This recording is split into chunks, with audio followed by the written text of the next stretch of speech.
اهلا بيكم في تكنولوجي. مين فينا النهارده مش نفسه ان كل ادوات الاي اي تكون عارفه عنه وبتتكلم عن الخدمه والمنتج اللي هو بيقدمه؟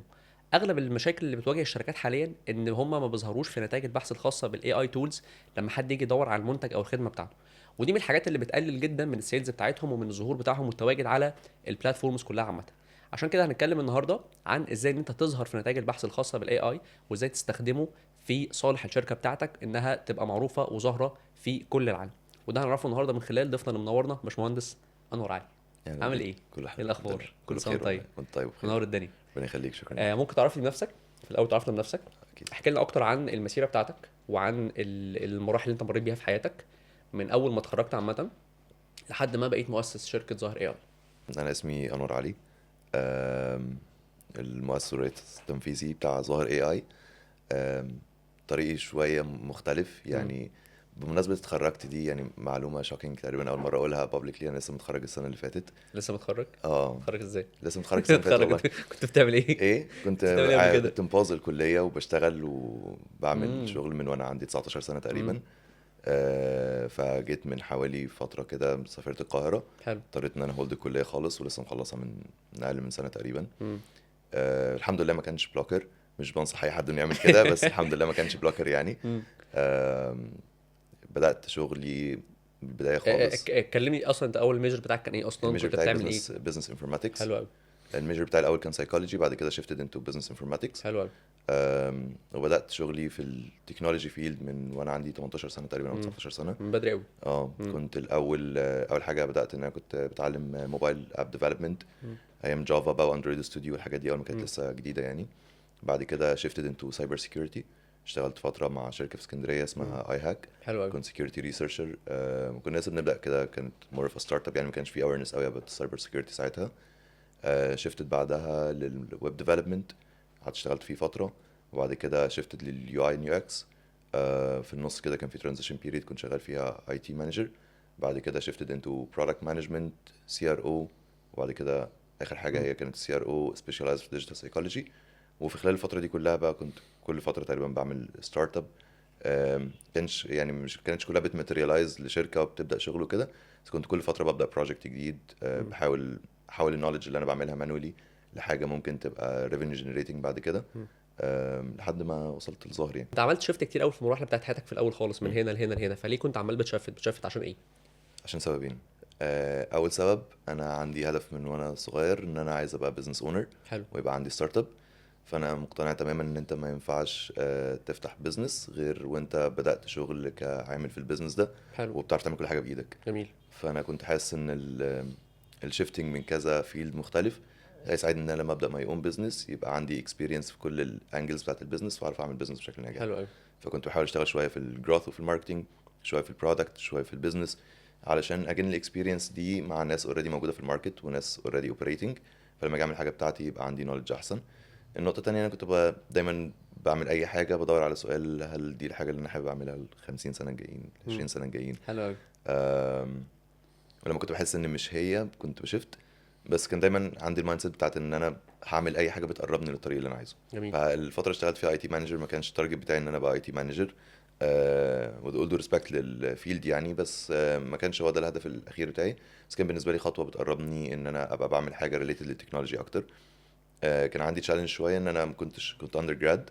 ففي البدايه الشركات سبيشالي في مصر كلهم عايزين حد جرادويت متخرج، اه. علشان عشان يقدر يشتغل. فكنت بحاول اعوض ده بقى بان انا باخد كورسز، بذاكر اونلاين مع نفسي كتير. وبروح في اي opportunity الاقيها بتقربني خطوه اللي انا عايزه. امم. فاول فتره في حياتي دي كنت الفتره كنت بعمل فيها ويب ديفلوبمنت، موبايل اب ده ديفلوبمنت. من كام سنه تقريبا؟ والكلام ده يعني تقريبا بدأ من 11 سنه 11 سنه. حلو. تقريبا. يعني تقريبا 2013 14 كده. اه بالظبط. 15 في الرينج ده. م-م. حلو. يعني من قبلها وانا انترست بالتكنولوجيا، بس بدات انزل السوق يعني، امم. واحاول ان انا اجرب امشي في السوق واخد بوزيشن ليه علاقه بالتكنولوجي من اول 2013 تقريبا او امم. 2014. آم، وكنت بعمل كذا حاجه في نفس الوقت يعني. في الفتره اللي كنت شغال فيها في الويب ديفلوبمنت وفي السكيورتي، كنت شغال جنبها كول سنتر ريب في فودافون يو كي في فتره من امم. الفترات. آم، عشان كنت بحاول ابالانس ما بين بقى حاجه يعني حاجه كارير بيجنريت ريفينيو، ما بين الحاجه اللي انا عايز اعملها امم. الكبيره. فاول opportunity جات لي تو شيفت كومبليتلي بقى في التكنولوجي اندستري، كانت الاي تي مانجر بوزيشن. حلو. كل الحاجات التانية كنت بعملها اون ذا سايد. ما كانتش سستينبل كفايه ان هي تخليني اقدر اعتمد عليها بشكل كامل. مم. انا الحمد لله معتمد على نفسي يعني فاينانشلي من زمان جدا، فدي كويس برضو قوي. كانت بالنسبه لي نقطه محتاج ان انا بالانس ما بين الاثنين، مم. الحاجه اللي عايز اعملها والحاجه اللي هتدفع الفواتير يعني. فاول اوبورتيونيتي جات لي كانت اي تي مانجر، فاي شيفتد بقى كومبليتلي، وكانت فيها سالري دروب، وكانت فيها ان انا محتاج ريلوكيت القاهره، وكان فيها حاجات مم. كتير قوي حلو تشالنجز، قوي. بس كانت بتقربني اكتر للطريق يعني. كويس. طب ومرحله انك مش متخرج من الجامعه دي ما مم. عملتش ما عملتلكش عوائق؟ كتير. طب وفضلت مصمم ان انت ما اتخرجتش منها؟ يعني ليه لسه متخرج من سنه مثلا او السنه اللي فاتت؟ طيب هي عملت لي عوائق في شركات في مصر. كويس.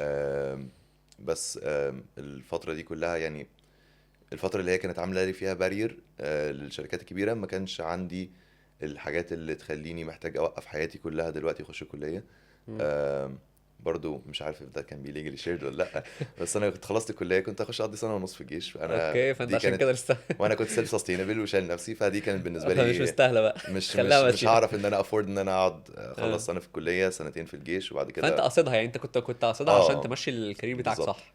حلو قوي. هي جت بالصدفه ان انا بدات شغل من بدري قوي، فلما جه الوقت اللي انا المفروض اتخرج فيه، مم. يعني الحمد لله كنت ماشي كويس جدا، وكنت برانك على الدفعه وكل حاجه تمام، بس جيت في اخر سنه لقيت ان انا هيضيع مني جاب 3 سنين في اندستري انا باني نفسي فيها بنفسي بكورسز وحاجات كده، في الفتره اللي بدا يجي لي فيها شغل في كاريري. مم. فلو كنت وقفت 3 سنين علشان ارجع تاني كنت هبقى اوت ديتد واحتاج مم. ابدا من الاول. مم. فبصراحه قررت ان انا لا ابوز وهولد لو ات. رجع بيك الزمن 6 7 سنين ورا، هتعمل نفس الحاجه دي تاني؟ 100%. 100%؟ 100%. انت واثق ان الحاجه دي خلاص هي الحاجه اللي... آم، في ساعتها عمري ما كنت متاكد ان انا بعمل صح، اوكي. كنت بقعد اعاتب نفسي على كل قرار خدته. انا فاكر مره كنت شغال فتره انتربرينورشيب منتور مع اليو ان دي بي، مم. وكنت في المطار ومعايا التذاكر بتاعه السفر والحجز بتاع الاوتيل، وكنا رايحين الاردن. هم ركبوا طياره الاردن وانا ركبت عربيه اكتوبر، روحت عشان ما عرفتش اسافر بسبب الكليه عشان والجيش. الكليه اه. بالظبط. ساعتها انا كنت ندمان جدا وبقول انا لو كنت خلاص كان زمان الدنيا اسهل. عارف لما ببص دلوقتي للطريق اللي مشيته، لا الحمد لله يعني خطه ربنا كانت احسن بكتير من مم. البلان اللي انا كنت حاططها. مم. ايفنشلي كل حاجه عملتها من اول كول سنتر للتنطيط ما بين كذا فيلد للشغل مع ستارت ابس وشركات كبيره، كل ده اللي خلاني اقدر اعمل اللي بعمله دلوقتي. هل بتنصح فتمام. الشباب ان هم يتنططوا من فيلدز كتيره عشان يستفيدوا اكتر، ولا شايف ان الشخص ممكن يبقى محدد من الاول هدف ويمشي فيه؟ في الاكسبيرينس بتاعتك او من وجهة نظرك انت، يعني هل شايف ان... بالظبط، يعني دي نقطه اه مهمه جدا، هي من وجهه نظري انا مفيش بالظبط. صح او غلط، مفيش حاجه بتابلاي على كل الناس. بس هو على حسب الهدف في الاخر ايه. مم. انت لو عايز تبقى هاي سكيلد امبلوي، which is حاجه بحترمها تماما، وانك انت تبقى موظف موظف رقم واحد من شاطر، الاخر يعني. بالظبط مم. اشطر حد في مجالك في مصر او في الريجن او وورلد وايد، وبتاخد سالري كويس مم. وعندك كوميتمنتس وهاسل اقل، فلا اتخصص من دي 1 وماستر الحاجه بتاعتك وشد فيها على قد ما تقدر. مم. انت عايز تبقى بزنس اونر، فتحتاج انك تتنطط ما بين كذا حاجه. مم. او ممكن تبقى بزنس اونر وانت برضو عندك فيرتيكال واحد بس، وتبقى انت سبجكت ماتر اكسبرت وبتعمل بزنس في المجال ده لوحده. مم. فمفيش حاجه فيهم اصح من التانيه. ممكن دلوقتي مع الرايز اوف اي اي الاحتياج للناس اللي بيسموهم جوكر بلاير، اللي الناس هم اللي بيعرفوا بتعرف يعملوا كل حاجه. بالظبط بيعرفوا مم. يعملوا. مش لازم يكون بيعرف يكسكيوت كل حاجه بيرفكتلي، بس عنده نوليدج ان هو يعرف يشوف الاوتبوت بتاع الماركتنج والاوتبوت بتاع البرودكت والجروث، ويعرف يمانج كذا حاجه في نفس مم. الوقت. بقى عليه ديماند اكتر، بس برضه في نفس الوقت السبجكت ماتر اكسبرتس والناس اللي شاطره في مجالها بقت مطلوبه جدا جدا، لان مم. هي دي اللي بتعرف تقضي على شغل الاي مم. اي يعني. طب احكي لي عن اخر وظيفه كنت شغال فيه، يعني اخر بوزيشن كنت انت ماسكه، ايه الرول كانت بتاعتك فيه؟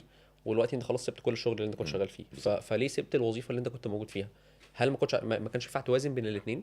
اخر وظيفه كنت شغال فيها انا كنت سينيور كونفرجن ريت اوبتمايزيشن استراتيجيست في شركه. بتعمل ايه بقى يعني؟ اوكي. انا دوري المسمى الوظيفي بالعربي هو تحسين معدل التحويل. جميل.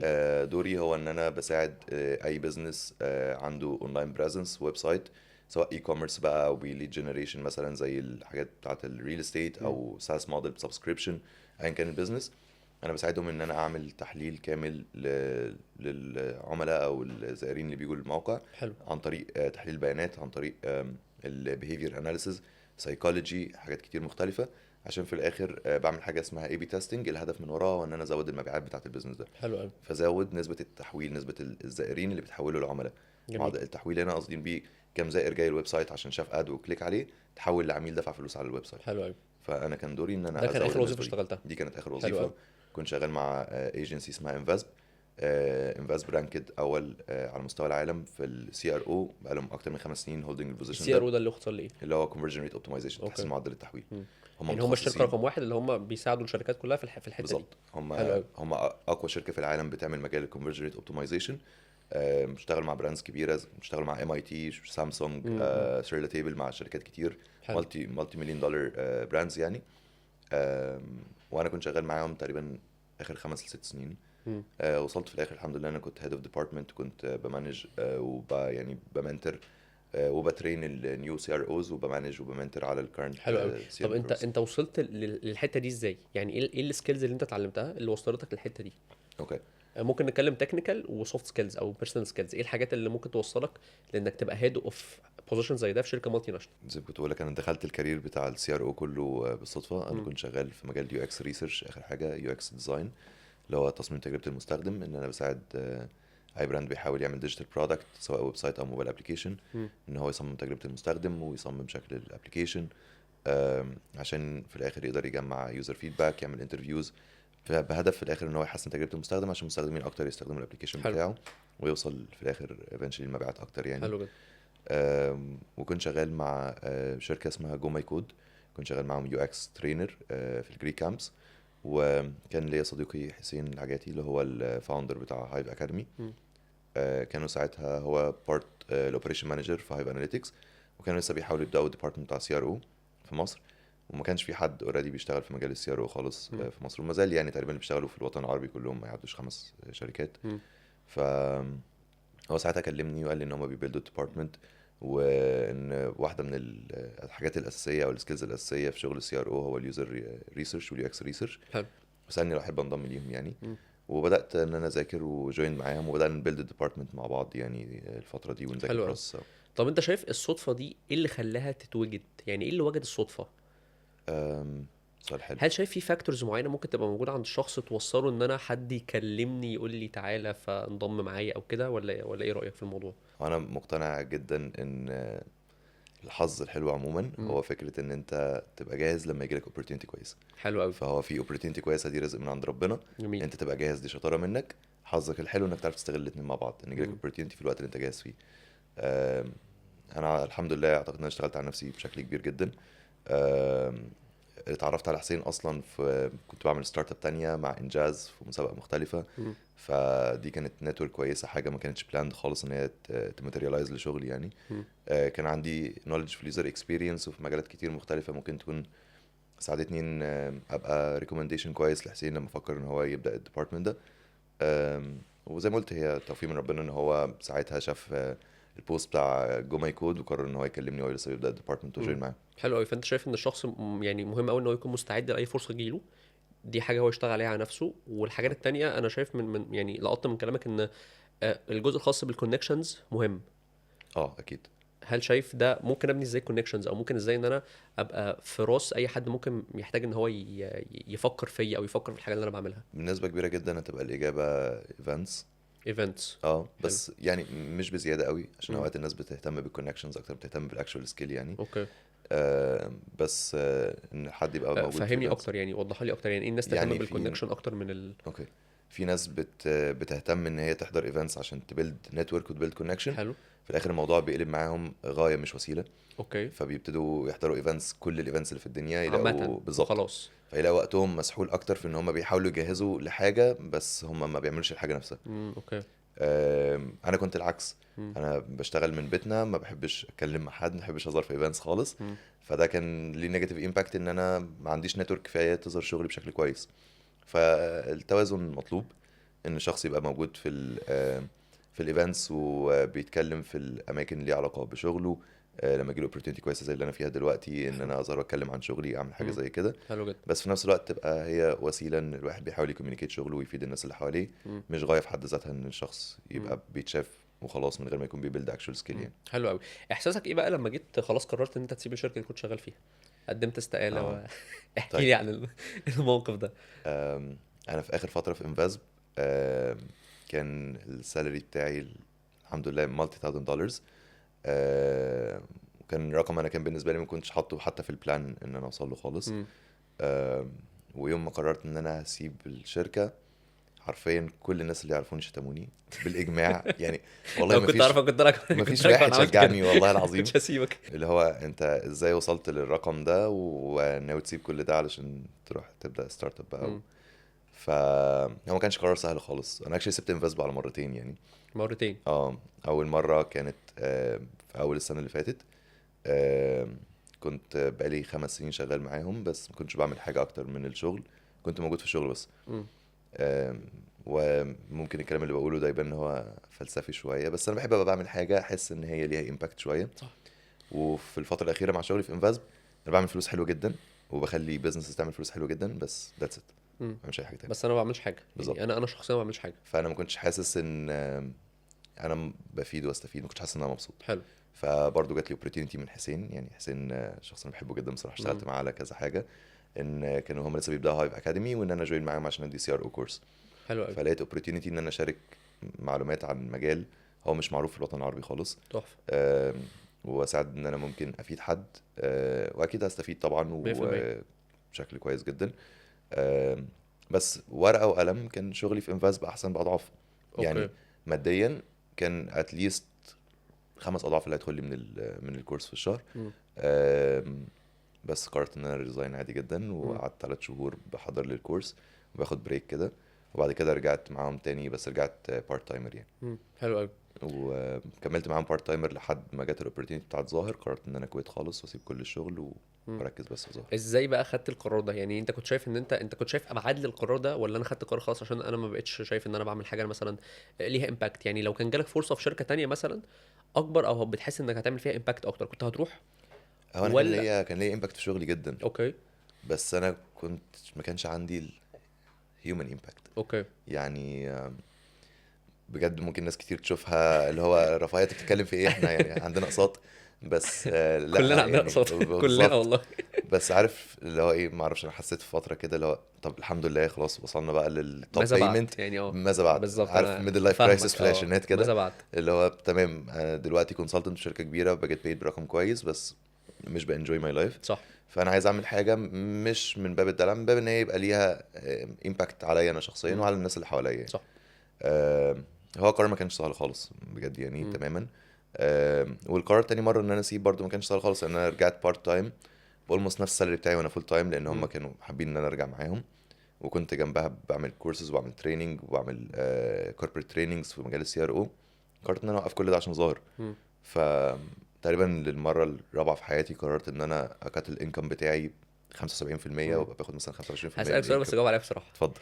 من يوم ما سبت خلاص الشركه الاخيره لحد النهارده، مفيش مره كده قعدت فيها مثلا بالليل قلت يا ريتني؟ يا نهار انا ابيض يا نهار كل يوم يعني بالليل. كل يوم. كل يوم كل يوم بالليل. بالليل. ما هو خلينا منطقيين. حلو. احنا كلنا عندنا التزامات. 100%. آه، ولما بتوصل لمرحله الفاينانشال فريدم، وانا بالنسبه لي الفاينانشال فريدم ده كان كونسبت انا ما الحريه كنتش الماليه، انك اللي تبقى هو انا ما مستقل كنتش عارف ماليا خلاص. افهمه بالنسبه لي. الحريه الماليه هو انك انت تبقى مش معتمد باي شكل من الاشكال على السالري. انت دايما معاك فلوس تعمل بيها الحاجه اللي انت محتاجها في الوقت اللي انت محتاجه فيه. حلو. عارف تقسم ما بين سيفنجز وانفستمنت وما بين انك انت تعيش بشكل كويس. فده كان بالنسبه لي فاينانشال فريدم. حلو. انك انت تقرر تضحي بالحاجات دي كلها علشان لونج تيرم جول ممكن يحصل بعد كام سنه. عمره ما كان قرار سهل. مم. فهل بتساءل كل يوم عادي جدا اقول لي انا لو زماني ساعتها كان زماني عملت كذا. بس حقيقي عمري ما ندمت طب خالص. وبتعمل ايه بقى لما بيجي لك الفكر ده في بالك، او لما تفكر في الحاجه دي؟ يعني بتقعد بتقول ايه؟ بقول ان انا لو كنت هناك كنت هبقى باخد سالري اكبر بكتير دلوقتي. مم. بس بعد 10 سنين كنت هبقى باخد 2-3 اكس السالري. مم. اللي انا بعمله دلوقتي بعد 10 سنين انا هبقى باخد 200-300 اكس السالري. حلو قوي. فانت الحته بالنسبه لك اكتر حته ثقه، انك عارف انت واصل لفين او هتوصل لفين او الجول بتاعك ايه بالظبط. اه الحمد لله. يعني هي والله هي ثقة في تدابير ربنا اكتر ما هي ثقة في نفسي. 100% صح. ان انا جربتها كذا مرة. وبرضه انا مش بنصح حد والله انه يعمل زي، لان يعني هو القرار كان بيبقى مدروس بنسبة بس مش 100%. اه. ان انا بفولو ماي جات فيلينج كده اللي هو انا حاسس ان انا دلوقتي محتاج اطلع من المكان اللي انا فيه ده. محتاج ان انا ارجع ارتب اوراقي واشوف انا بعمل ايه. فبروح مع الاتجاه ده. مش دايما بتبقى احسن قرار في الدنيا اكتر قرار صائب. مم. بس اغلب الاوقات كانت بتظبط. مم. بلس ان اللي بعمله دلوقتي الحمد لله في سيجنالز كتير قوي واضحه ان اللي بتعمله دلوقتي كويس. حاجه ليها قيمه مستقبليه واضحه، حلو. بتساعد الناس، بتقدم قيمه حقيقيه مم. لمجتمع كامل مش لمجموعه افراد، مم. وليها ماتيريالايزد امباكت عالي في المستقبل. مم.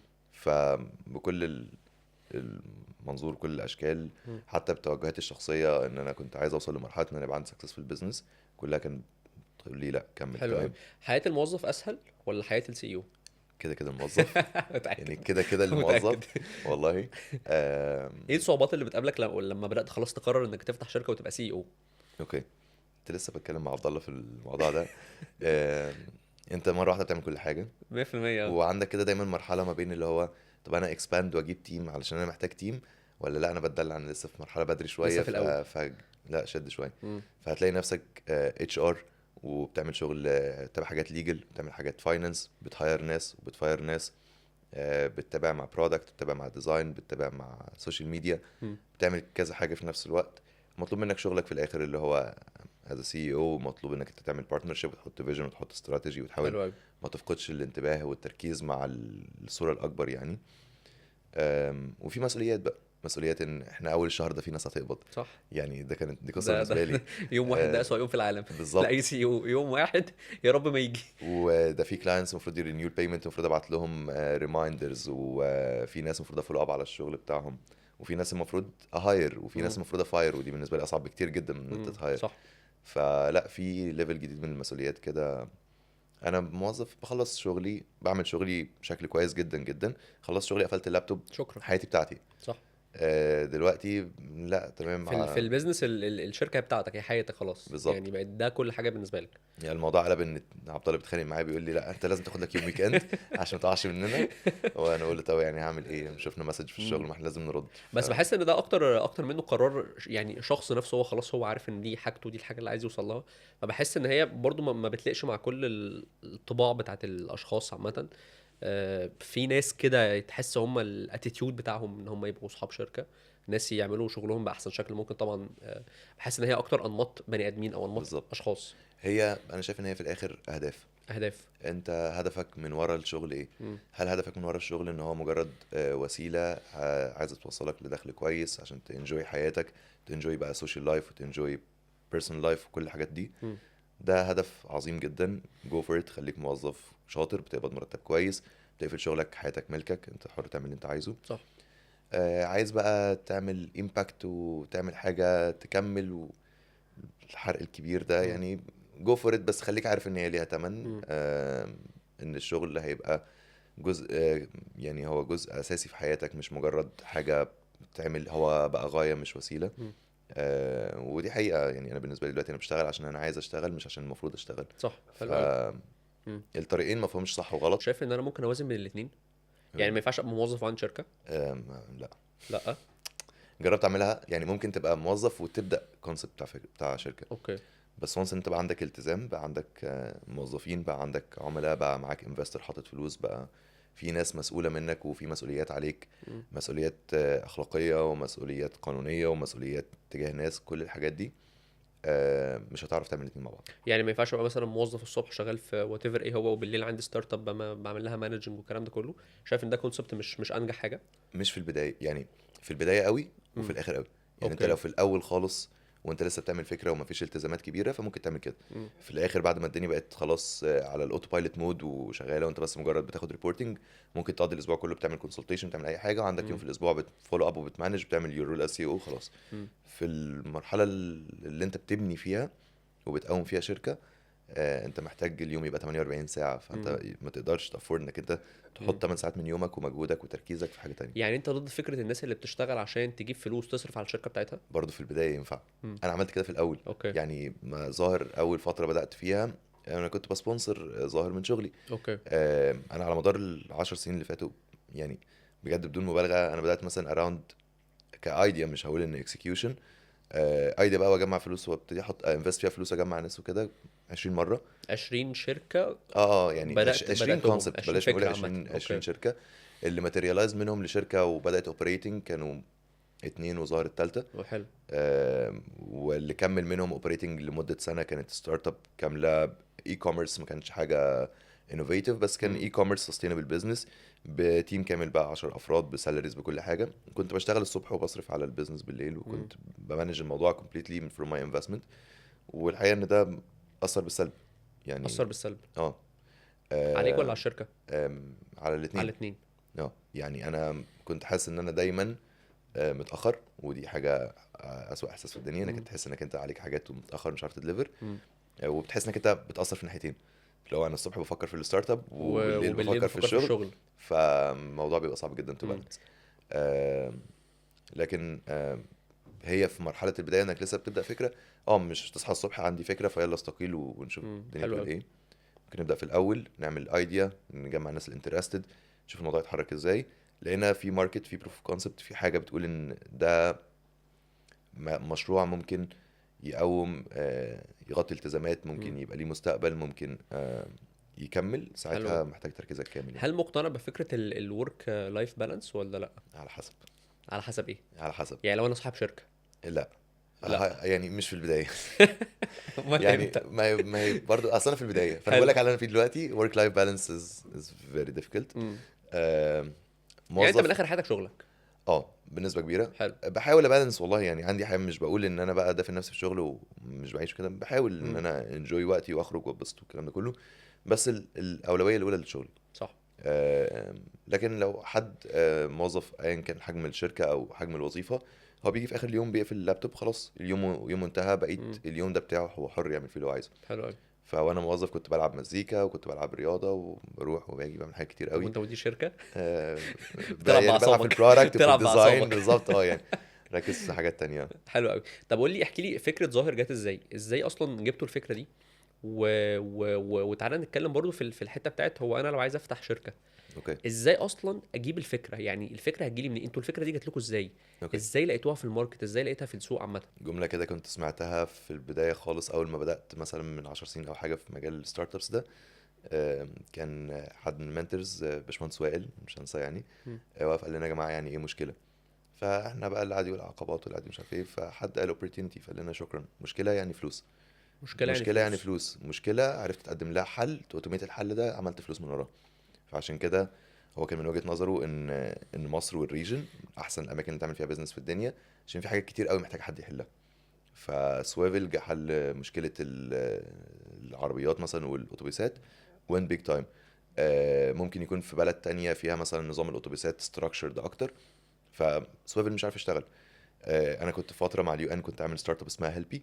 هي كل الهدف منها ان هي بتوفر ناس تريند ان هم يساعدوا الناس اللي عندهم ذوي الاحتياجات الخاصه والناس اللي عندهم اعاقات جسديه، ان هم يتحركوا بالويل شير بتاعهم.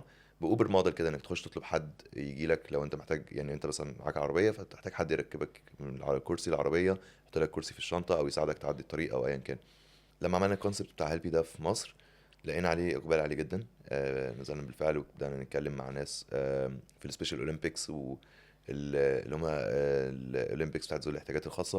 كانوا مبسوطين جدا بالفكره، لان هم لما بيجوا مسافرين مثلا بطولات، بيبقى دايما محتاجين معاهم مرافق. مش دايما بيبقى عندهم فرصه ان هم يوفروا مرافق من اهلهم او حد عارف يتعامل مع الويل شير ومع حالتهم الصحيه.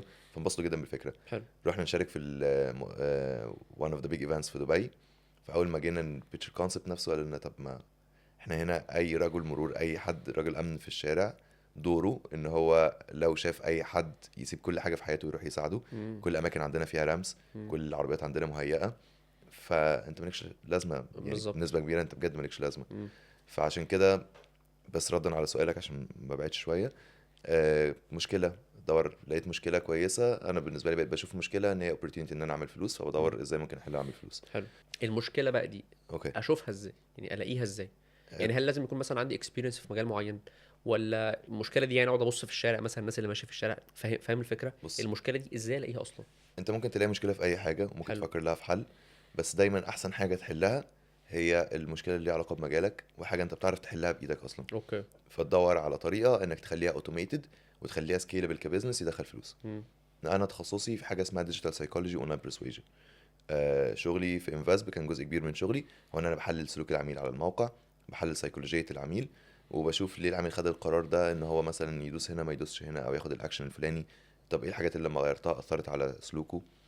فانا كنت بحضر كورس ليه علاقه بالاي اي، وبعد كده الانستراكتور بتاع الكورس قال والله يا جماعه احنا عندنا مشكله دلوقتي ان احنا الناس ما بقتش بتخش تجيبنا من على جوجل، بقوا بيجوا لنا عن طريق شات جي بي تي و...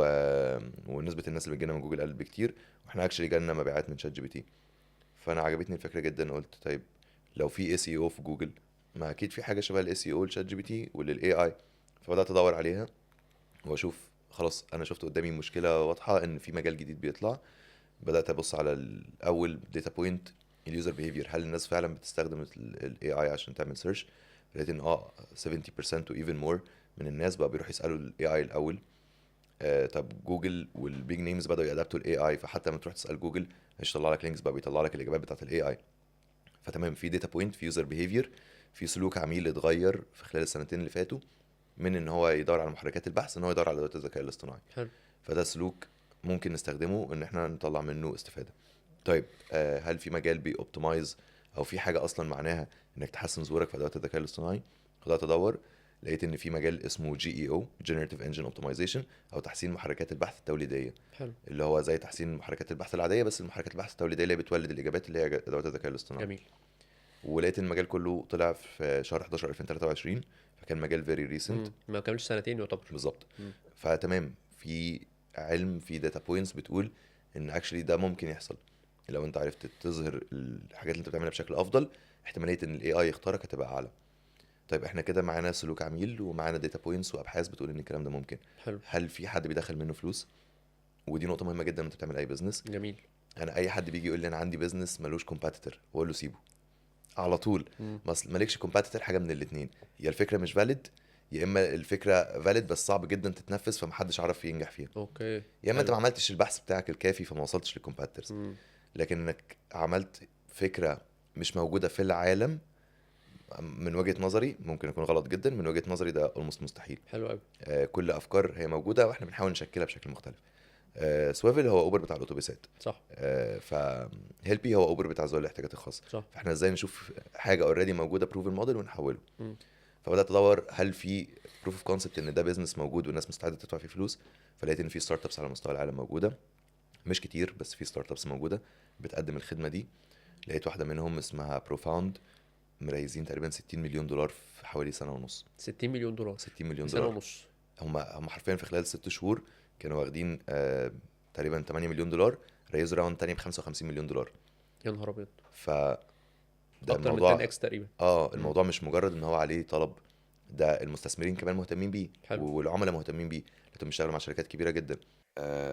فغير بروفاوند لقينا في شركه تانية اسمها برومتنج كومباني، دخلت واي كومباينيتر، واحد من اقوى مسارعات الاعمال في العالم موجود في سيليكون فالي. فده برضو كان دليل تاني ان السوق فعلا محتاج الخدمه دي حلو. ومستعد يستثمر فيها سواء مم. كافراد او شركات او مستثمرين. فتمام كده اتاكدت ان المشكله فاليد، البيزنس ده قادر ان هو يدخل فلوس. ناقص بقى ان انا ادور على الميزه التنافسيه، ايه جميل. اللي هيخليني اعرف ادخل في اخد سوق من حد معاه 60 مليون دولار. جميل. فهنا كان لازم ادور على حاجه او اكتر انا بعرف اعملها هما ما بيعرفوش يعملوها. حلو. فاول حاجه جت في بالي انا بعرف اعملها هما ما بيعرفوش يعملوها، ان انا بعرف اتكلم عربي وهم لا. جميل. بمنتهى البساطه لقيت ان كل الشركات اللي موجوده تارجت انجلش فيرست. طب يا جماعه السوق العربي قد ايه؟ عندنا 400 مليون مستخدم بيتكلموا عربي، اكتر من 60% من الابحاث بتاعتهم بتحصل بالعربي. مفيش اي حد بيوبتمايز للسوق ده. والعربي مش مجرد ترجمه، مش معنى ان هم اقوياء في الانجليش فيخشوا يحطوا ترجمه عربي ويشتغلوا. عربي لهجات مختلفه، دايلكتس مختلفه، كالتشر مختلفه. فالطريقه اللي بنتكلم بيها في مصر وبنسال بيها غير اللي بتحصل في السعوديه غير اللي بتحصل في الكويت. الطريقه الكالتشر فيت نفسها وطريقه فهم الاي اي للغه العربيه مش ببساطه ان حد يترجم. هي محتاجه حد يبقى فاهم الماركت ده وفاهم سلوك العميل في الماركت ده، فاهم الدايلكتس المختلفه، ويقدر يعمل حاجات تريند سبيسيفيكلي للعربي. أم، ودي كان حاجه ليها امباكت اكبر بكتير قوي من مجرد ان هي بزنس. يعني بزنس اوبورتيونيتي، انت عندك فكره مثبته وبول من 400 مليون مستخدم محدش جه جنبه. كان اجان نفس الاكزامبل، سويفل لقوا الاوبر عملوا سكسسفul موديل شغال وفي مثلا 50 مليون شخص بيركبوا اتوبيسات محدش بيقدم لهم الخدمه. هم خدوا نفس البيزنس موديل اللي شغال الناس بتدفع فيه فلوس ونقلوا له الاتوبيسات. فانا عملت حاجه مشابهه جدا، خدت بيزنس موديل اوبريتنج شغال بدات اضيف عليه الحاجات اللي انا كويس فيها. فانا شاطر في ان انا عندي النولج بتاعت العربي وان انا من الوطن العربي، وشاطر في الداتا اناليسز لان ده اكل عيشي. انا بعمل داتا اناليسز اول ذا تايم. فازاي احل المشكله اللي كنت بحلها في السي ار او، اللي هي تعتبر واحده من اكبر المشاكل اللي دايما تقابل الناس اللي شغالين في البرودكت وفي الديزاين وفي الماركتنج وفي الريسيرش. ازاي اثبت تاثير اي تغيير انا بعمله على البيزنس. حلو. فلقيت ان انا ممكن احط كمان اناليتكس لاير اقدر بيها اثبت تاثير كل تغيير حصل في الظهور في الاي اي على البوتوم لاين ريفينيو، وازاي البيزنس دخل فلوس، وازاي ده اثر على العملاء بتوعه. فمن هنا جت الفكره. حلو قوي. طب قول لي ايه المراحل اللي لو انا عايز ابدا شركه بمر بيها؟ يعني احنا اتكلمنا من شويه لما كنا بنتكلم عن حته ان انت درست السوق وشفت المشاكل اللي عندك مم. وهكذا، فعشان اعمل برودكت مثلا او اعمل شركه من A to Z تبقى قائمه بحد بذاتها في الماركت عامه، مم. بمشي بكام مرحله او بمشي بكام ستيب؟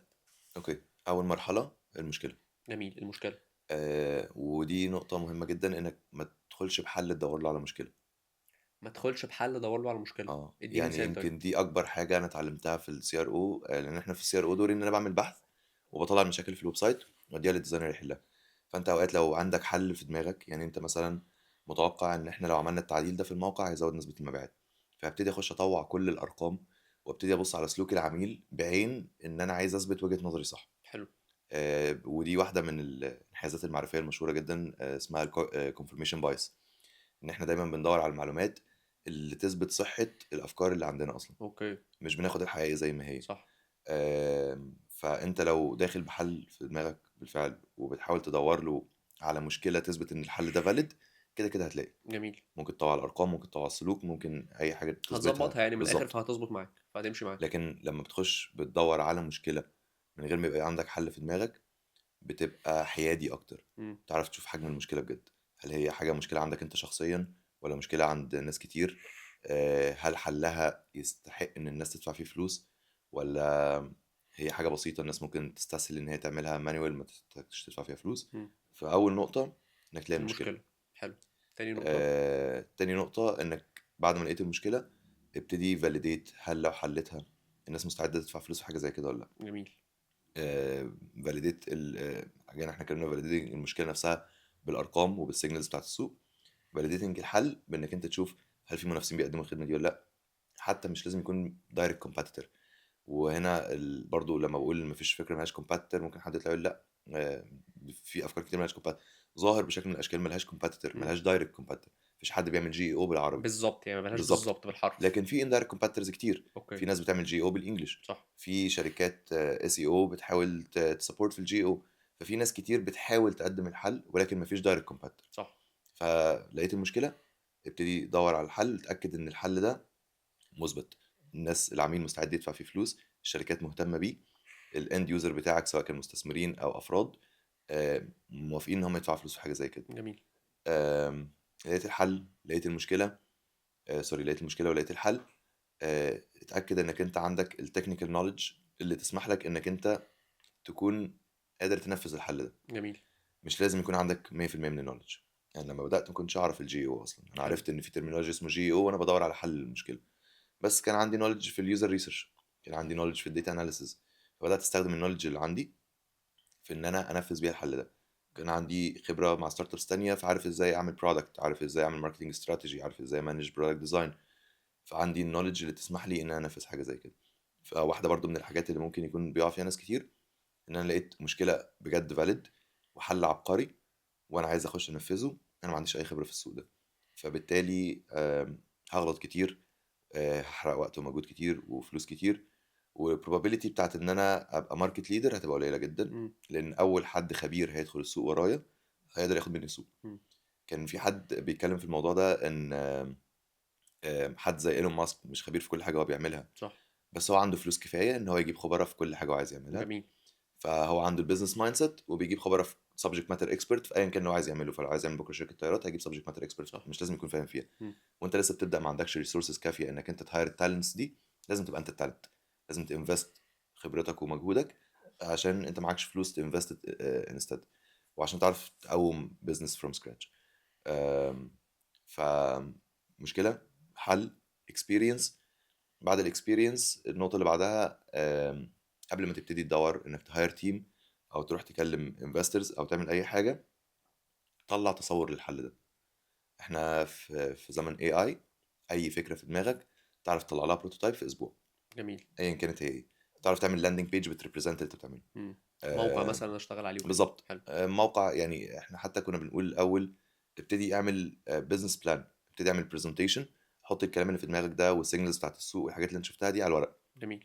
علشان لما تيجي تتكلم مع حد ما تقولوش انا عندي فكره، صح. قول له ده الماتيريال بتاعت الفكره ودي الدراسه اللي انا عملتها. بالارقام بكل حاجه. بالظبط. فساعتها احتماليه ان هو يسمعك، سواء بقى كان عميل محتمل، شريك، مستثمر، ايا كان، احتماليه ان هو يسمعك هتبقى اعلى بكتير جدا. صح. مع وجود الاي اي الموضوع بقى اسهل بكتير. يعني انا 100%. الاول لما كنت باجي ابدا كان عشان انا كنت برودكت ديزاينر يو اكس ديزاينر، كان لما يجي لي فكره كونسبت اخش اعمل لها ديزاين على فيجما مم. واعمل يوزر فلو واعمل حاجه كلها. فاي حد يجي يتكلم معايا اقول له انا عندي فكره الابلكيشن وده شكل الابلكيشن ده، تخيل لي انا مش عامل ديفلوبمنت، مش صارف فلوس، بس حطيت شويه مجهود ان الفكره تبقى ماتيريالايزد شويه وملموسه فحد يقدر يحكم عليها. جميل. آم، فالخطوه بالنسبه لي اللي بعدها على طول انك انت تبتدي تعمل تخيل اولي للحل ده يبقى شكله حاجه هيبقى بقى عامل ازاي. ملموسه بقى، مثلا بالظبط. برودكت او كده. حلو. دلوقتي في فايب كودنج وفي لافابل، في تولز مم. كتير قوي ممكن تدخل تعمل لاندنج بيج.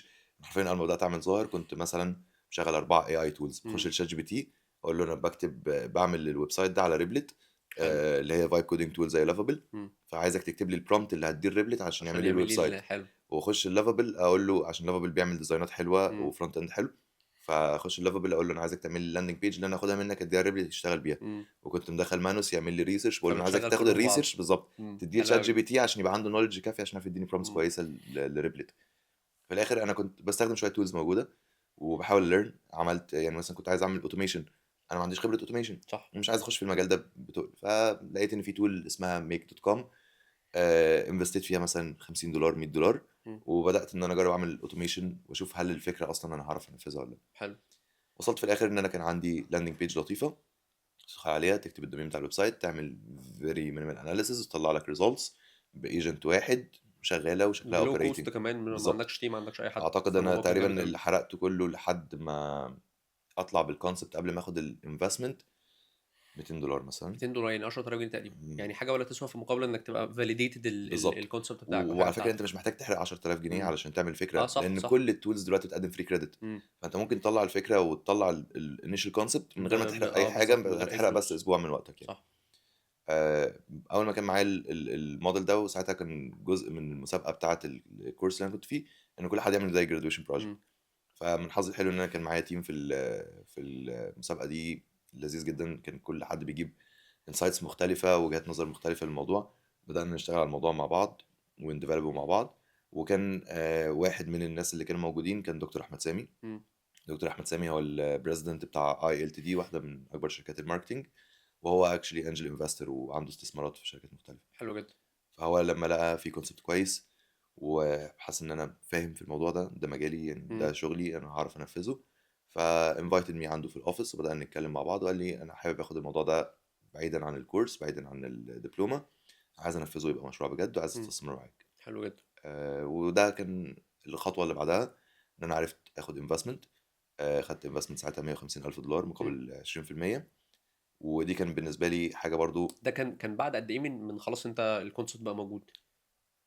اسبوع اسبوعين. اسبوع. اه تقريبا. حلو قوي. تقريبا يعني من اول شايف ما ان انت محظوظ الفكره. في الحته دي. الحمد لله جدا. الحمد لله. يعني من اول بجد ما الفكره طلعت لحد اليوم اللي رحت قعدت فيه مع دكتور احمد سامي وبدانا نتكلم في ان هيبقى فيه بارتنرشيب وانفستمنت، امم. بجد اسبوعين.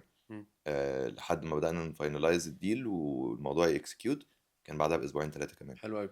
آه، بس تعبت كتير عشان توصل للمرحله دي، يعني اعتقد مش سهله قوي انك في اسبوعين تاخد انفستد ما هي بالرقم بالظبط. ده. انا برضو عايز يعني ايه اوضح هنا علشان مش هقول يا جماعه الفلوس موجوده في كل حته بالظبط وروح اه. هاتها لا لا خالص. الدنيا ظبطت معايا بكذا حاجه. اولا توفيق ربنا زي ما قلت. 100% صح. ثانيا ان انا كنت في المكان الصح في الوقت الصح. انا في الوقت ده انا كنت شاطر في مجالي، كنت سينيور في مجالي واوريدي بعمل الشغل ده بشكل كويس. عندي خبره في ستارت ابس قبل كده، فعندي بوتنشال ان انا اعمل سكسسفul ستارت اب. والقدر بقى والحاجات اللي خارجه عن ارادتي خالص جمعتني بانفستر شاف ان انا عندي بوتنشال وشاف ان في فكره كويسه. جميل. فهي نفس اللي كنا بنتكلم عليه من الاول، الحظ هو مم. بس opportunity كويسه وانت جاهز وانت ليها. تبقى جاهز ليه. ف... فبدانا نبروسيد بالموضوع ده وبدانا ان احنا نشتغل مع بعض وطلعت ظهر. حلو قوي. قول لي ايه المشاكل او الحاجات اللي انت اتعلمتها من المرحله اللي فاتت، يعني من اول ما بدات ظاهر. مم. ايه الدروس المستفاده اللي انت اتعلمتها في من يومها لحد النهارده؟ اوكي. اول حاجه يعني في حاجات كتير انت بتبقى عارفها بحكم انك انت بقى بتقرا في رياده الاعمال وبتجرب وبتاع، بس بتتعلمها بجد لما تنزل السوق. إمم، اول حاجه ان مفيش شركه قائمه على شخص. حلو جدًا، لو معاك تيم كويس هتبني شركه صح. حلو، وبرضه الحمد لله انا كان عندي opportunity ان انا اتعاون مع ناس كل حد هو اشطر حد في مجاله. تحفة، اوتوميشن انجينير مرانك على مستوى المينا ريجن، ديفلوبر من التوب 3% وورلد وايد، كوميرشال وبزنس ده اوريدي اكل عيش وبيعمل كده للجامعات وللمؤسسات بقاله اكتر من 7 سنين. حلو جدًا، الانفستر هو اوريدي في المجال بتاع الماركتينج. إمم، كيو اي عندها اي اي نوليدج واي اي اكسبيرينس وماسترز ان اي اي. فتجميعة التيم دي كانت مهمة جدا جدا إمم، بالنسبة لي، لان هي اللي خلت البروجكت والبرودكت يطلع بالشكل اللي يقدر ينافس بيه وورلد وايد، ما يبقاش حاجة لوكال. إمم. فأول حاجة إنك تتعلم إنك تinvest في الteam الصح، بالظبط. حلو أوي، تاني درس مستفاد ممكن تكون طلعت وحاجة انا بيه؟ بعملها برضو اجان هي مش شرط تكون صح، إمم، انا بحب اشتغل مع الناس اللي انا عارفها. أوكي، التيم بتاعي كله يعني يعني مثلا الناس بتوع البرودكت انا عارفهم من 10 سنين من اماكن مختلفة. حلو، آه، الناس في الكونتنت فيهم ناس انا عارفهم بقالي فتره طويله، في ناس اتعرفت عليهم في خلال الشغل. بس انا بحب اشتغل مع الناس اللي انا عارفها، لان انت برضو ثرو اوت الخبره والشغل والايفنتس في توليفة والنتوركينج كده و بيبقى عندك إمم، برضو عارف اللي هو ايه، انت شايل ليست كده بتاعت الناس اللي انت عارف ان دي شاطره قوي. اهم، فانت لما تحتاج حد في الفيلد ده هو ده الشخص اللي هتروح له. بلس ان زي ما انت بتقول بيبقى فيه سهوله في التعامل نفسه، إمم، فبيبقى الموضوع الطف بكتير. حلو جدًا، آم، فانك تلاقي ذا رايت كاليبرز والتيم الصح. النقطة التانية ودي برضو اتعلمتها بالشغل، انك انت hire slow fire fast. لقيت حاجة محتاجة حد يعملها هات حد يعملها. أوكي، آم، ادي العيش لخبازه. صح، in a very easy way يعني. مش لازم تعمل كل حاجة بنفسك علشان تبقى انت كده efficient وجامد. لا، انت لو جبت حد شاطر هيسرع لك، هيديك خبرة سنين في ايام، هيعمل لك سيستم، هيعمل لك انفراستراكشر.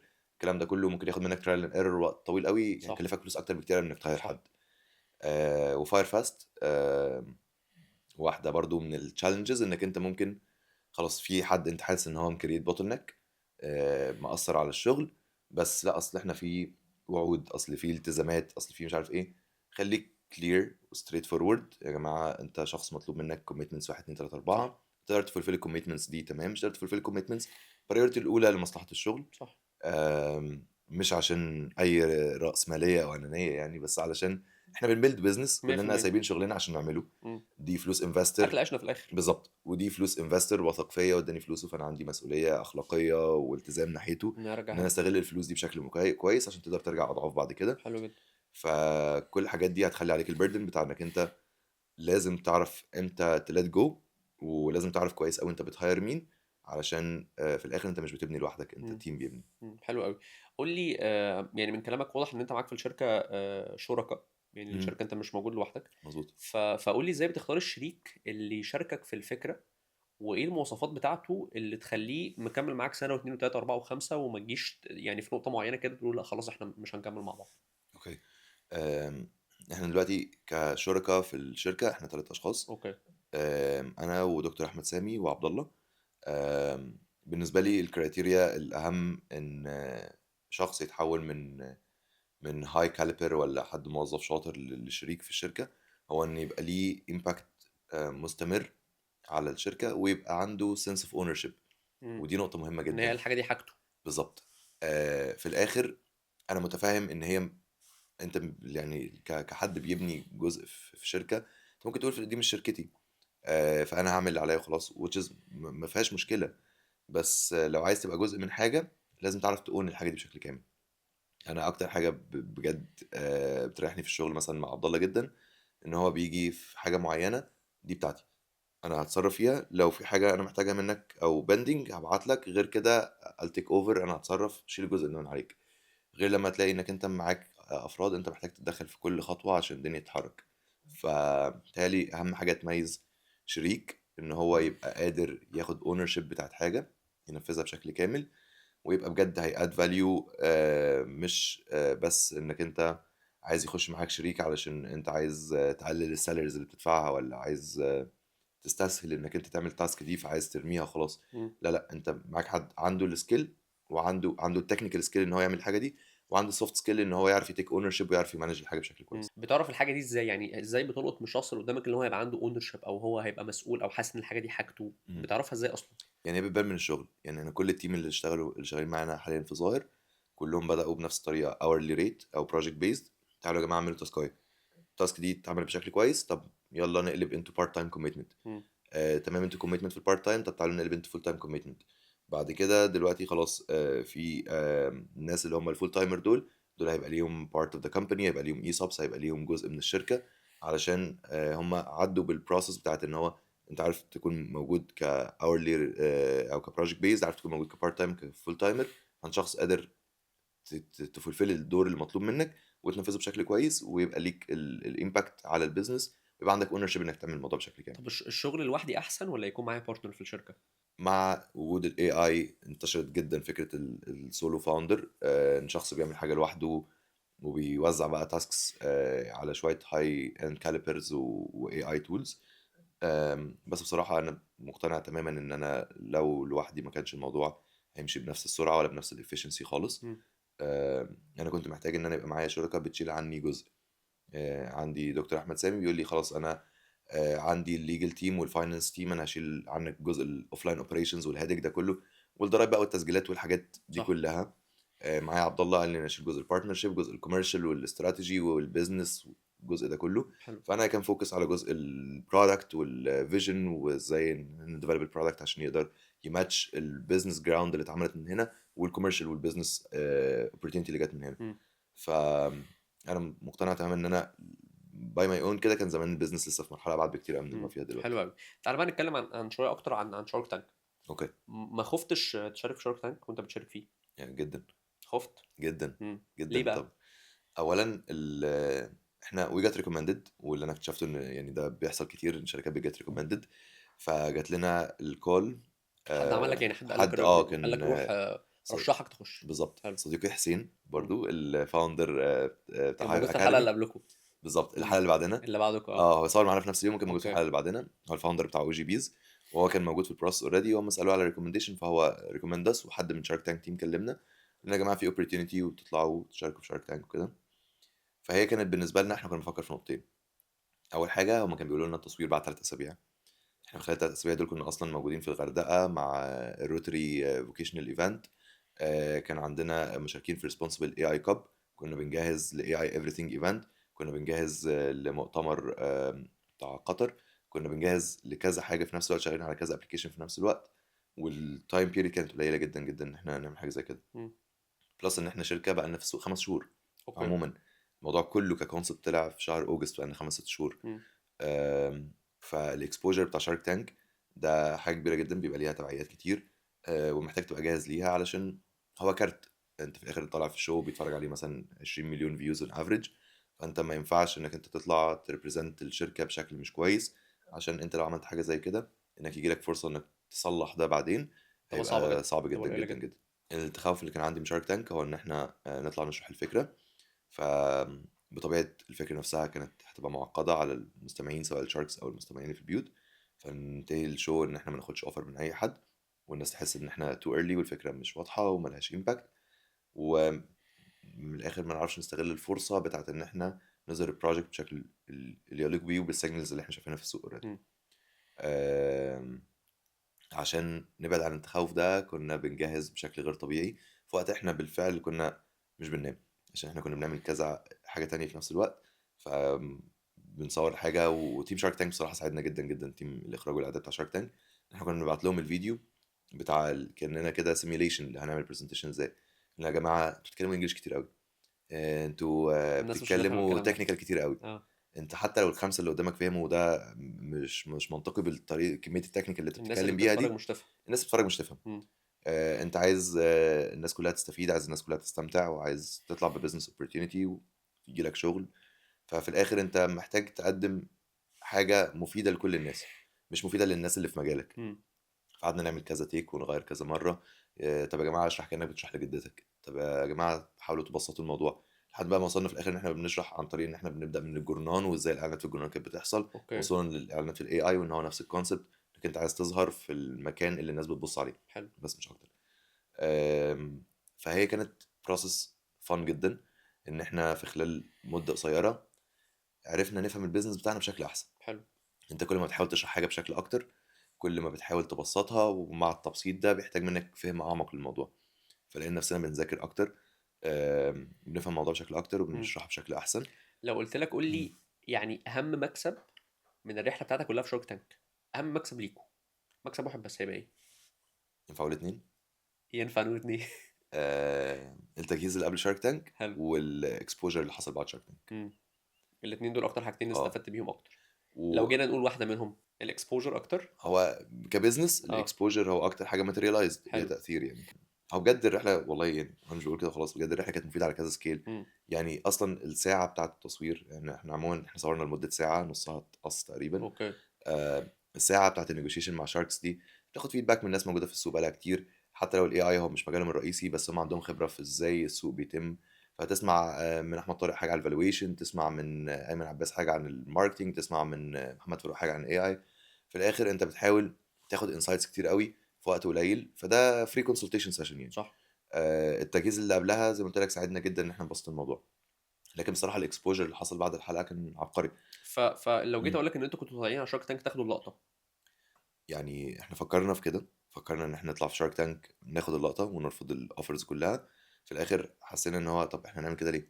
احنا بالفعل لو خدنا اوفر مع حد زي ايمن عباس، بس هو زعل عنده. منكم قوي. هو زعل شويه يعني. زعل منكم جدا. اه. هو عنده نتورك على الارض قويه جدا، مم. خبرته في السوق بتاع الماركتينج قويه جدا، وكان معاه هند صبري في الاوفر، وهي برضو عندها جراوند في الماركتينج كويسه جدا جدا. فالهدف بتاعنا اللي بنحاول نوصله دلوقتي هو مش الفلوس ومش الربحيه، هو النمو. فهم كانوا يساعدونا جدا في ان احنا نوصل ده، يعني يساعدونا نوصل لقاعده عملاء كبيره جدا في وقت قليل. فلا احنا ما كناش داخلين ناخد اللقطه مم. بجد، احنا كنا داخلين عايزين نستفيد من سرعه النمو اللي هتحصل لنا لما يبقى معانا حد موجود في السوق وتقيل وعنده خبره كويسه، ويقدر يوصلنا لقاعده عملاء كبيره جدا في وقت قليل. مم. اللحظه اللي طلعتوا فيها بره تتناقشوا مع بعض، مهم. اكيد قلبك كان عمال يعمل كده كده كده كده. ازاي خدتوا القرار؟ يعني ما ندمتوش على القرار اللي خدتوه لا خالص. خالص؟ احنا يعني اقتنعنا بعد كده ان كان في طرق احسن، ان احنا ممكن نتكلم او نشرح اللي احنا عايزين نوصله بشكل افضل. واكشلي عملنا فيديو ب5 دقايق بنشرح بقى ازاي احنا كان المفروض نهندل الاوفر ده.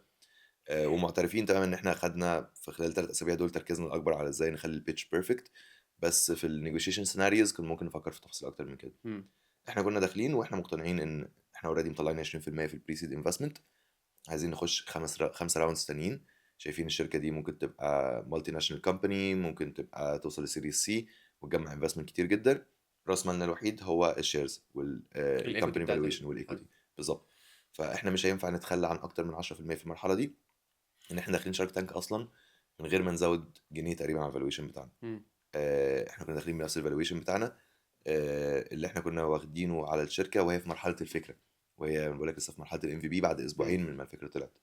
فده كان بالنسبه لنا اوفر مغري جدا، مم. ان احنا هنقدم شركه آه، كل السيجنالز بتقول ان هي تقدر توصل لان هي تاخد انفستمنت وتمويلات اعلى من كده بكتير بنفس سعرها الحالي في السوق، عشان احنا مهتمين اكتر بالشراكه مش مهتمين اكتر بالفلوس.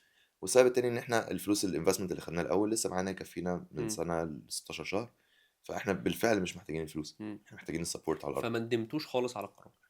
لا احنا يعني ما ندمناش على القرار، والحاجه الوحيده ان احنا كنا حابين نوضح الاوفر بشكل افضل. مم. يعني كان ممكن نقول ان يا جماعه لا احنا مش عايزين ناخد اكتر من 10%، مش عايزين نليت جول اكتر من 10%، مم. فاحنا نستيك تو اور اوفر. وده احنا حاولنا نعمله بالفعل، بس هو الموضوع كان طول قوي فعلا، مم. النيجوشيشنز كانت طولت، وكنا عدينا وقت الحلقه بكتير قوي، مم. فكان الوقت انك تشرح كان قليل قوي. مم. آم، كان ممكن نشرح اكتر الكونسيبت بتاع الفيلم. احنا اكشلي احنا وافقنا، يعني احنا لو رجعت الحلقه تاني احنا دخلنا بعد النيجوشيشن احنا موافقين على 8 مليون مقابل 20%، اوكي. بس احنا مش هناخد 8 مليون دلوقتي وندي ال 20% دلوقتي، مم. هناخد 4 مليون دلوقتي، وال 4 مليون تانيين دول هيبقوا لون او دين على الشركه. لو رجعناهم في خلال سنه ال الشيرز هندفع 2، ترجع. لا هنحط 2% كمان مم. كشكر على انك انت وثقت فينا في انك تسلفنا ال 4 مليون دول. مم. ولو ما رجعناش منهم حاجه خد ال فكان 20%. هياخد 12. لو لو كان رجع لو كان هياخد رجعناهم كان 12. هياخد 12، اوكي. لو ما رجعناش حاجه كان هياخد ال 20%. مم. احنا اكشلي وافقنا على 20%، مم. بس بس بطريقه معينه انتوا بطريقه شايفين انها تبقى مختلفه. ليها فايده بالظبط ليكم. بطريقه مختلفه، بتحط علينا ضغط ان احنا ازاي نقدر نرجع ال 4 مليون دول في سنه. واعتقد محدش بيعمل كده غير هو واثق في نفسه، يعني بالظبط. اعتقد دي برضو بتبين نقطة مهمة جدا للشاركس اللي قدام. بالظبط، بس هم ما كانوش حابين ياخدوا اقل من ال 20% immediately علشان يبقى ليهم كات كبيره في الشركه، مم. سبيشال ان هو كان اكتر من شارك. فشويه حتى على مدار الحلقات اللي قبل كده والشوز اللي قبل كده، الشارك ما بيحبش ان هو يبقى ليه نسبه اقل من 10% علشان مم. يبقى ليه امباكت وليه ريورد جاي من الشركه دي مم. بنسبه حلو كبيره. قوي. كنتوا حاطين عينيكوا على مين؟ ايمن عباس واحمد طارق. الاتنين مع بعض ولا واحد منهم؟ لا، ايمن عباس او احمد طارق. اوكي، ليه بقى؟ يعني انتوا ليه شايفين هم بالذات اللي يقدروا يفيدوكوا في الحتة دي؟ ايمن عباس زي ما قلت في الاول هو عنده جراوند على الارض قويه جدا. مم. هو ديفنتلي كل شاركس يقدروا يفيدوا. كل اه حد 100%. كل حد عنده اكسبيرينس في مجاله. بس ايمن عباس اكتر حد ليه جراوند في الفيلد بتاعنا. مم. عنده بيزنس كتير جدا وموجود بشكل كبير جدا، فكان يقدر يخلينا نجد ديستريبيوتد ونوصل لجراث عالي جدا في وقت قليل. مم. احمد طارق انا شخصيا بحبه. مم. اسكندراني احنا كلنا مبدئيا بنحبه. زيي. كلنا بنحبه. بجد والله. حد بيتكلم بالارقام، وانا مم. الناس بتتكلم بالارقام دي بعرف اتعامل معاها جدا. وحد فيري فير، يعني هو لما بيقرر ان هو يخش في شركه فهو عارف هو هياد فاليو ازاي بالظبط، هياخد ايه ان ريتيرن. واضح جدا في الاوفرنج بتاعه. وحتى هو كان في الشو هو اللي جه قال لنا لا ما تعملوش كده، اعملوا كده. فهو حد انا بحس ان هو الانبوت بتاعه في الفيجن وفي الاستراتيجي بيبقى اكبر من مجرد ان هو داخل ينفست وديستريبيوت. لا، هو حد يبقى عنده يعني ريل بارتيسيبيشن في الفيجن وفي الاستراتيجي بشكل مم. كبير جدا. طب قول لي هما الاثنين كنتوا شايفين ان هما هيفيدوكوا ازاي؟ انت بتقول لي ايمن عباس كان ليه ماركت في الحته بتاعتكم، يعني بالظبط. انت كنت شايف ان هو هيفيدك ازاي؟ ان هو عنده ايه يضيفهولك في الجزء بتاعك؟ سرعه الوصول للعملاء. اوكي. انا دلوقتي كفيرست موفر، اول حد يعمل الجي او باللغه العربيه في الوطن العربي، اهم حاجه انا محتاجها هي سرعه الوصول للعملاء. حلو.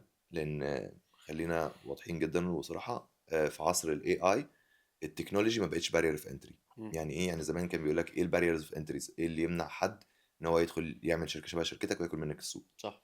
فزمان كانت التكنولوجي، اصل احنا قعدنا نبني السيستم ده في سنه ونص وعملنا فيه لا مش عارف النهارده ايه. سهل جدا، صباح الفل، شكرا. دلوقتي اه فايب كودينج، انا لو قعدت شهر تعمل فانا اجمد ويب عملت سايت. بالظبط اه. اسيستنت. مم. وحتى لو الباك انجن والانتليجنس اللي وراه محتاج وقت اطول بكتير، وده اللي احنا بنعمله ومركزين فيه اكتر، وجزء الريسيرش والديفلوبمنت. بس في الاخر انا عايز اطلع بسولوشن شكله شغال واقدر اخد بيه ماركت شير، هقدر اعمل ده بسرعه جدا. ايه بمنتهى البساطه اللي يمنع حد ان هو يدخل السوق وياخد مكانك؟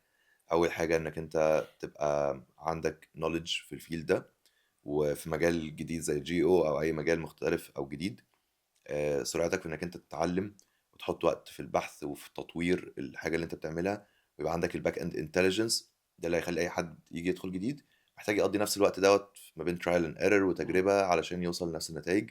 لان الحاجه دي مش موجوده وجاهزه في السوق، دي حاجه انت بتبنيها، مم. وحاجه مختلفه، حاجه انت بتبنيها مخصوص للعملاء بتوعك وللسوق بتاعك. النقطه التانيه هي سرعه الانتشار، الشراكات، الوجود في السوق، ظهور اسمك في السوق. الفيرست موفر بجد اللي يعرف يتحرك وياخد شير اكبر من السوق هو اللي بعد كده هيتريفرنس كاول حد عمل الحاجه دي، اللي مم. كل الناس اللي تطلع في نفس الفيلد مم. تبقى بتفولو ذير ستيبس. ف وجودنا في شارك تانك ما كانش الهدف منه الشو. اه طبعا الشو كنا عارفين مم. ومبسوطين بيه جدا، وعارفين الحلقه اون افريج 20 مليون فيو، ومتوقعين ان هو يجي من وراه امباكت، وحصل بالفعل. حلو جدا.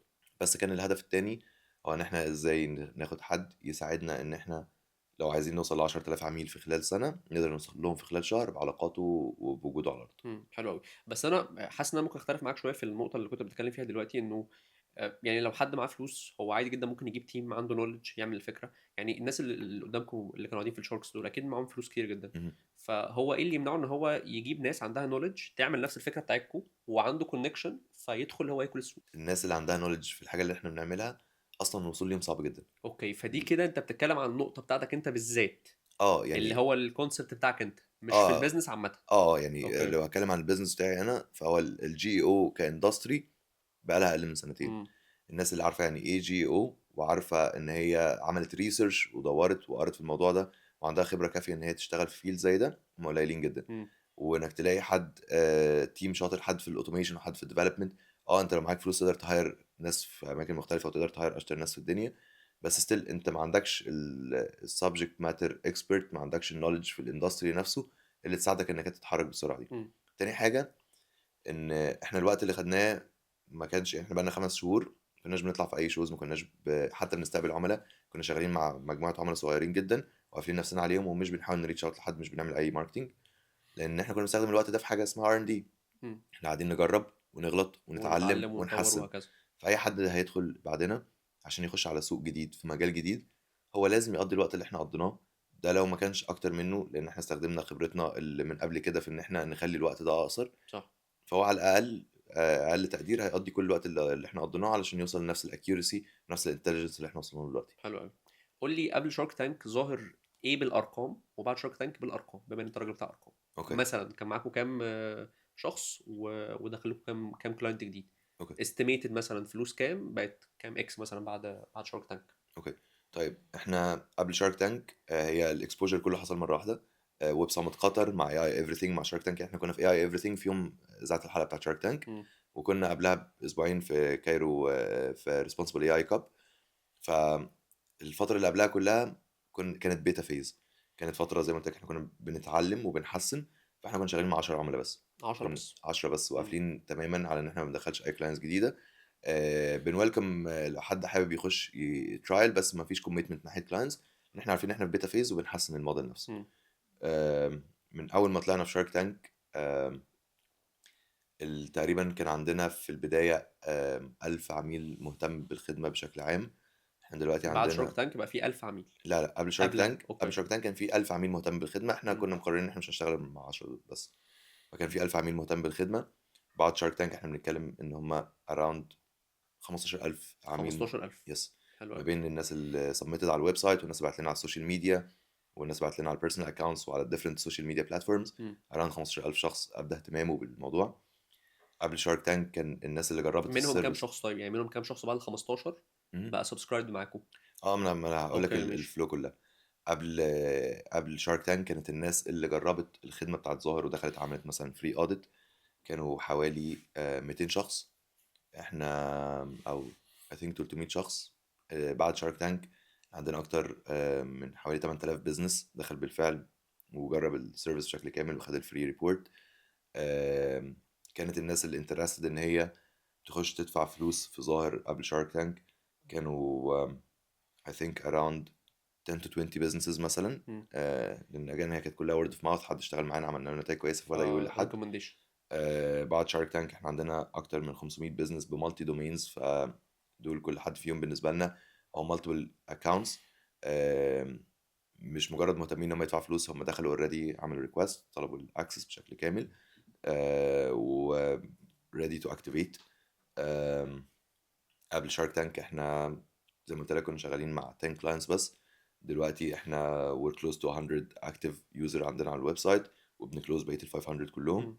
آم، وحقيقي يعني حرفيا احنا من بعد شارك تانك لحد النهارده احنا بس بنهندل الانباوند، احنا ما عملناش اي اوت باوند.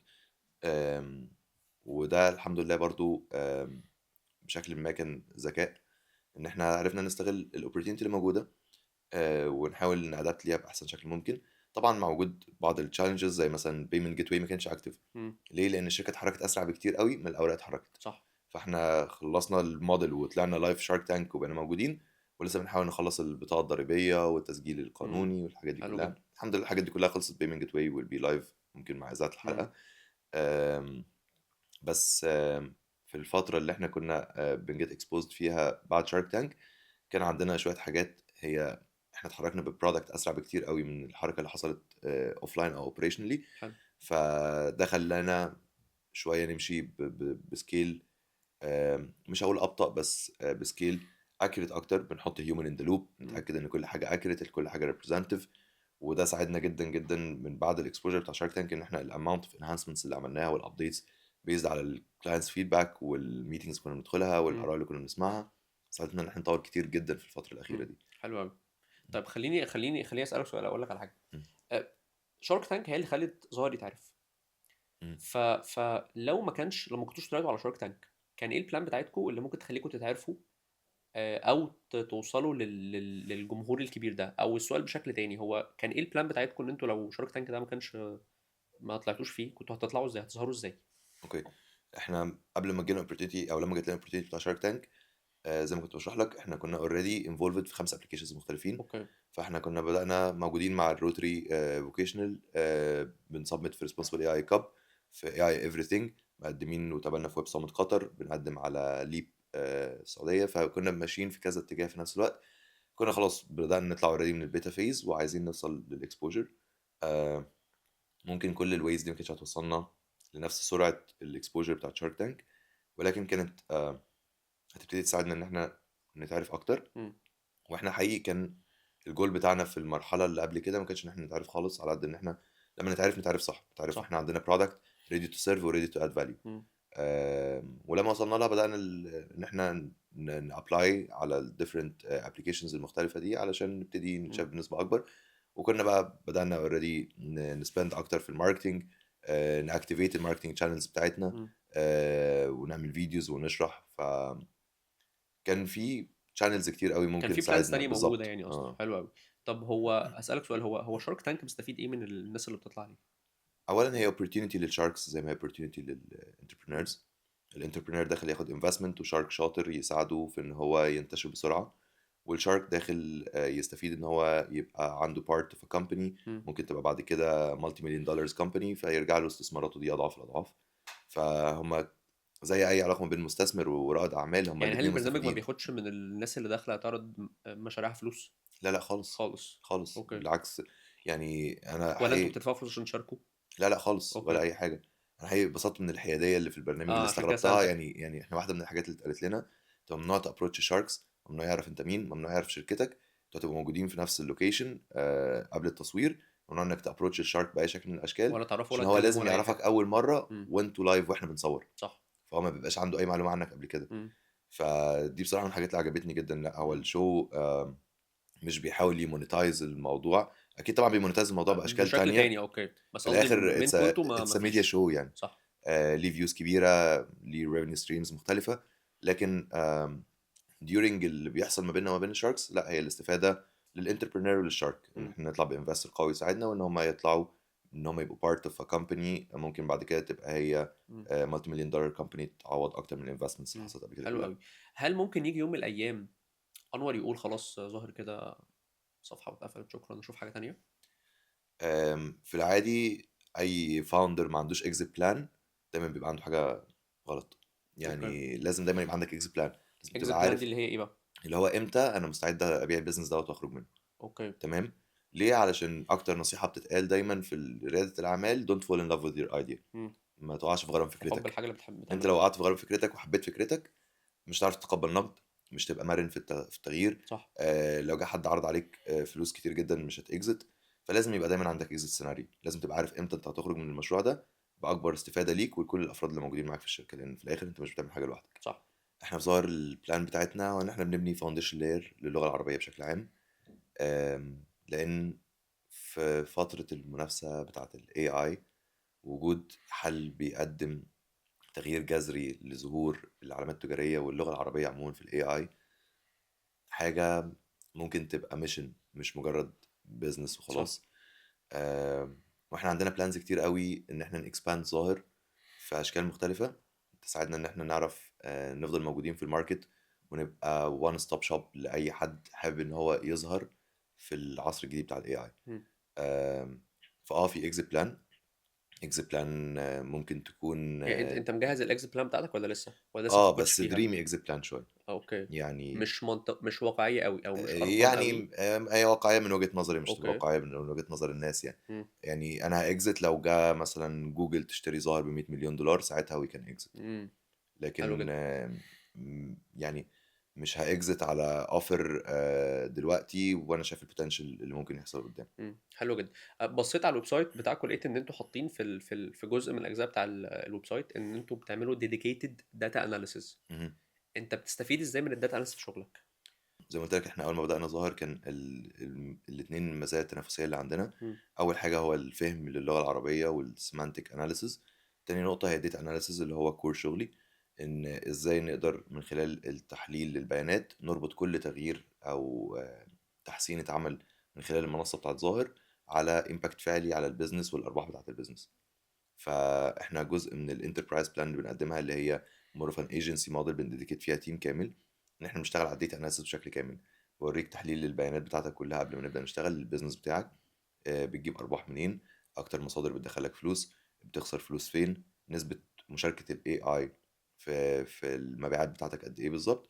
وبعد ما بنعمل تحسينات بنرجع نعيد البحث ده كله تاني، وارجع اوريك التاثير اللي حصل على كل ستيب عندك في الويب سايت، وازاي التحسينات اللي تمت من خلال الظاهر دي فرقت معاك كارباح داخل البيزنس وكنسبه عملاء بتخش العلامه التجاريه بتاعتك. هل شايف الداتا اناليسيس حاجه اسينشال واساسيه لاي بزنس دلوقتي؟ 100% لسبب واحد. we can't optimize what we can't measure.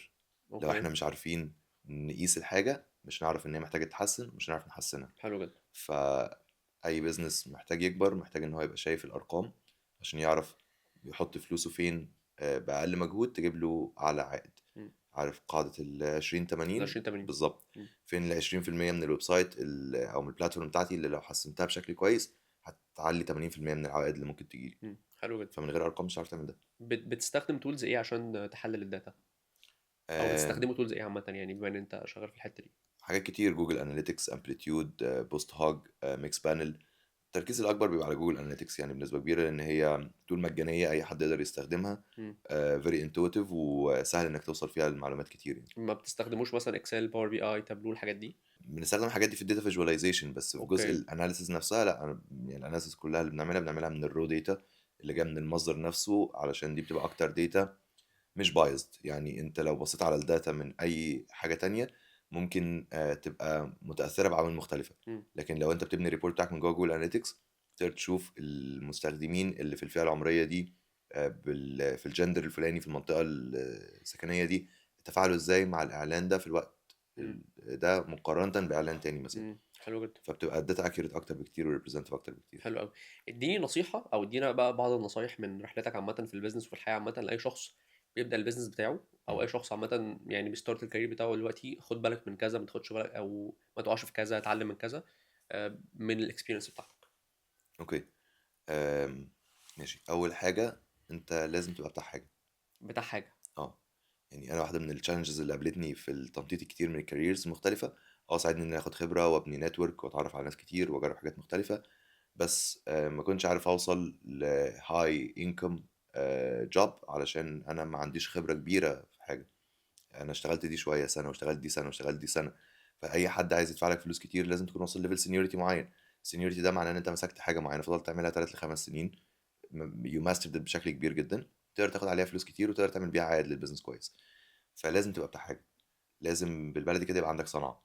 الصنعه دلوقتي ممكن تبقى ان انت داتا اناليست، ممكن تبقى عندك حاجه ليها علاقه بيورلي بالاي اي فانت بتعرف تفايب كود بس انت فاهم اصلا بروجرامنج وفاهم الجوريثم وفاهم داتا ساينس، فاهم البيزكس اللي انت بتبيلد على اساسها يوزنج التولز الجديده.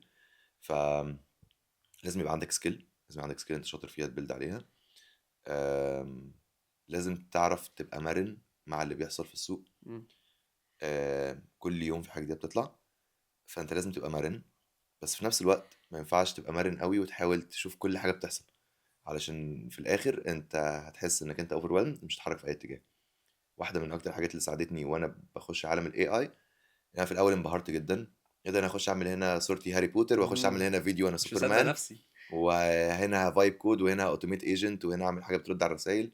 بعد كده طيب انا بقى عايز احول الموضوع ده لفلوس. صح.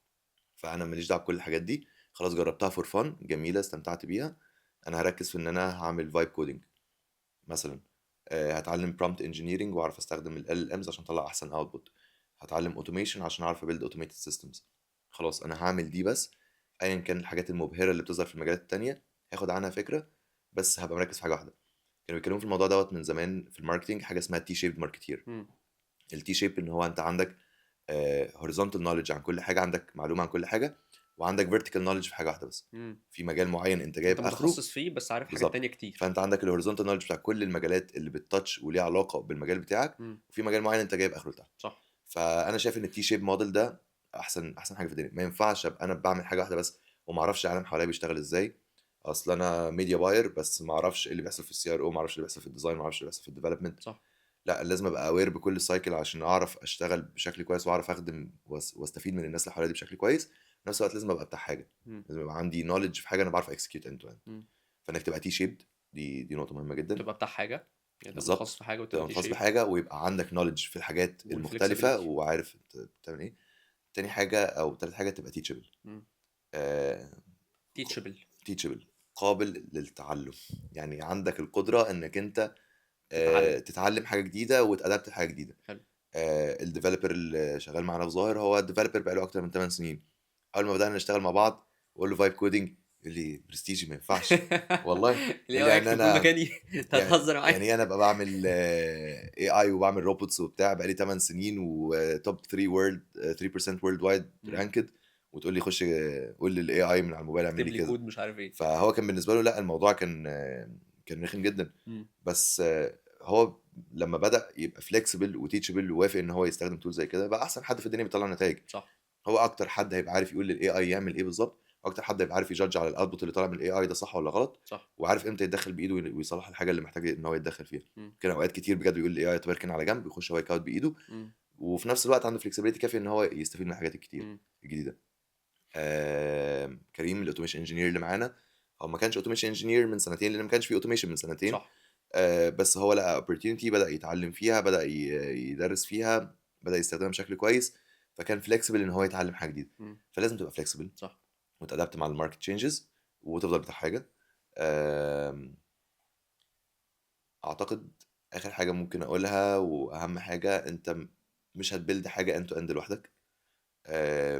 انت دايما محتاج تيم، دايما محتاج ناس شاطره تسبورت معاك، تعرف تديليجيت ليهم حاجات تانية عشان تعرف تركز في حاجه اللي بتعرف تعملها. ف يعني تخصص في حاجة، خلي عندك knowledge، خليك جاهز انك تستقبل اي knowledge جديدة as needed، ودور على التيم الكويس اللي يبقى عنده نفس الكرايتيريا دي.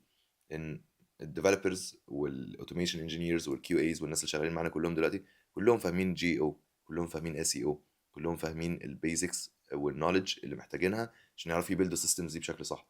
كلهم عندهم المرونة ان هم يتعلموا حاجات مختلفة تماما عن مجالهم عمرهم ما كانوا يشتغلوا فيها قبل كده، عشان ده اللي المشروع محتاجه. فدي بيتهيألي من أهم الحاجات اللي بتفرق معانا دلوقتي احنا مم. بنهاير. حلو جدا. شكرا ليك يا انور، نورتنا وشرفتنا. اتمنى تكون اتبسطت معانا النهارده، وانا متاكد ان كل الناس اللي بتتفرج استفادت. بشكرك جدا، ويعني شكرا على كل حاجه انت قلتها لنا النهارده. شكرا جدا شكرا جدا والله، ليك، كل بجد سنه وانت أنا طيب. اتبسطت جدا وكانت اكسبيرينس ده عظيمة شرف جدا. لي، شكرا شكرا لوقتك جدا يعني. ليك. شكرا جدا ليكم، ونتمنى تكونوا استفدتوا، ونشوفكم ان شاء الله في فيديوهات جايه. السلام عليكم.